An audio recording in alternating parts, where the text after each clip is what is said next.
So I'm Sean, this is Nicole. I'm on a mission to refer as many people as possible because like talking to other people who interacted with solar companies, their experiences were totally different. They had really negative things to say, and a few of my friends even warned me not to go solar. Yeah.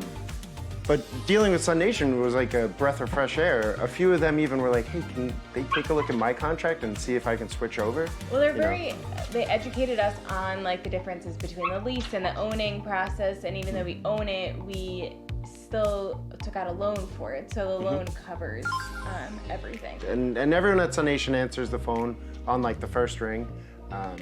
Or they're text away. Yeah, text away. The first like week we had one issue and it was instantly solved. It was kind of crazy. It was like the simplest thing in the world. I was getting ready for a hard phone call or not enjoying it, and they're like, "Hey, Sean, how's the new panels going?" I said, "Oh, you know, this happened," and instantly it was fixed. It was really nice. You know, they treat you like family, and couldn't be more happier. I'd recommend it to anyone. My dad just got his roof done, and I told him he was silly for not incorporating the solar into it. And now he looks at my app and he tells me he's a fool. So you know, to get that satisfaction, it's nice. Yeah.